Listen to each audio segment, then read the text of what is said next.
ஆண்டவரும் உலக இரட்சகருமாகிய இயேசு கிறிஸ்துவின் இனிய நாமத்தில் யாவருக்கும் என் அன்பின் வாழ்த்துக்கள். ஒரு தாய் தேற்றுவது போல் என் இயேசு தேற்றுவார். ஒரு தாய் தேற்றுவது போல் என் இயேசு தேற்றுவார். மார்போடு அணைப்பாரே, மனக்கவலை தீர்ப்பாரே. மார்போடு அணைப்பாரே, மனக்கவலை தீர்ப்பாரே. ஒரு தாய் தேற்றுவது போல் என் இயேசு தேற்றுவார். கரம் பிடித்து நடத்துவார், கண்மாலை மேல் நிறுத்துவார். கரம் பிடித்து நடத்துவார், கண்மாலை மேல் நிறுத்துவார். ஒரு தாய் தேற்றுவது போல் என் இயேசு தேற்றுவார்.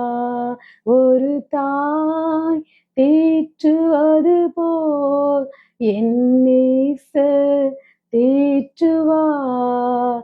எனக்காக மரித்தாரே, என் பாவம் சுமந்தாரே.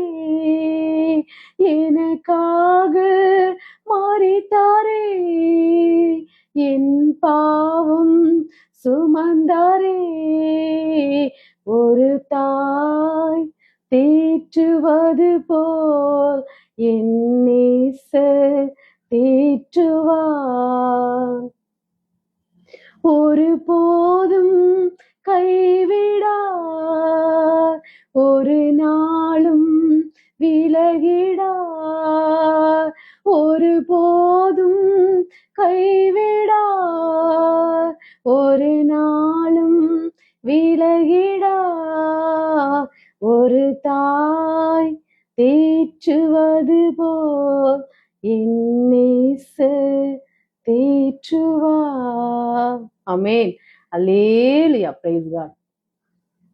ஆமேன், அல்லேலூயா, பிரைஸ் காட். இயேசு கிறிஸ்து சிலுவையிலே அறையப்படுவதற்கு முன்பு கடைசி முறையாக ஜெருசலேம் நகருக்கு சென்றார். அந்த காலகட்டத்தில் பாலஸ்தீன அரசர்கள் போரில் வெற்றியடைந்து திரும்பும் போது கோவேறு கழுதையின் மேல் அமர்ந்து வருவது வழக்கம். அதே போல் இயேசு கிறிஸ்துவும் கோவேறு கழுதையின் மேல் அமர்ந்து ஜெருசலேம் நகருக்கு சென்றார். அப்போது வழியெங்கும் திரண்டிருந்த மக்கள் அவரை ஒலிவ மர கிளைகளை கைகளில் பிடித்தபடி தாவீதின் குமாரனுக்கு ஓசன்னா என்று ஆர்ப்பரித்து வரவேற்றதாக பைபிளில் கூறப்பட்டுள்ளது. இந்த வாரத்தை புனித வாரமாக கிறிஸ்தவர்கள் கடைபிடிக்கிறார்கள். இதையொட்டி தினமும் கிறிஸ்தவ ஆலயங்களில் சிறப்பு ஆராதனைகள் நடைபெற்று வருகிறது. புனித வெள்ளியை ஒட்டி கிறிஸ்தவ ஆலயங்களில் 3 மணி நேர தியான ஆராதனை நடக்கிறது. இதில் இயேசு கிறிஸ்துவின் பாடு மரணத்தை தியானிக்கும் வகையில் தேவ செய்தி வழங்கப்படும். இயேசு கிறிஸ்து உயிர் தெழுந்ததை நினைவு கூறும்படி ஈஸ்டர் பண்டிகை கொண்டாடப்படுகிறது. கர்த்தர் நமக்காக சிலுவையில் செய்தவற்றுக்காய் நம் வாழ்க்கையானது அவருக்கு நன்றியை வெளிப்படுத்துவதாய் இருக்க வேண்டும். எல்லாவற்றுக்கும் தேவனுக்கு ஒரு நோக்கம் உண்டு. யாக்கோபை குறித்து விசுவாசத்தினாலே அவன் கோலின் முனையிலே சாய்ந்து தேவனை தொழுது கொண்டு அவர்களை ஆசீர்வதித்தான். எபிரேயர் 11:21.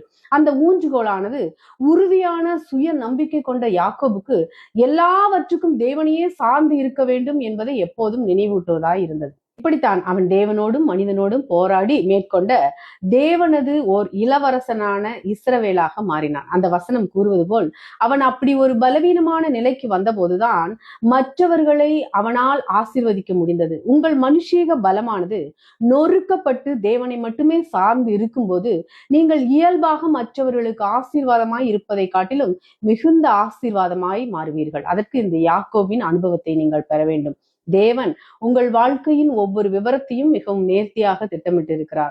தேவன் உங்கள் வாழ்க்கையின் ஒவ்வொரு விஷயங்களையும் நேர்த்தியாக திட்டமிட்டிருக்கிறார். இயேசுவை பிசாசு தாக்கும்படி அவர் அனுமதித்தது போலவே உங்களையும் பிசாசு தாக்கும்படி அவர் அனுமதித்திருக்கிறார். ஆனால் இயேசுவோ தம் ஆவியை சுத்தமாக காத்துக்கொண்டார். நீங்களும் கூட உங்கள் ஆவியை சுத்தமாக காத்துக்கொள்ள முடியும். உங்களுக்கு நேரிடும் எல்லா காரியங்களையும், நீங்கள் ஒரு கஷ்டமான சூழ்நிலையில் இருந்தாலும் கூட அவை எல்லாவற்றையும் தேவன் அறிந்திருக்கிறார். யோபு 23:1. அவர் ஒவ்வொரு விஷயத்தையும் திட்டம் பண்ணுகிறார்.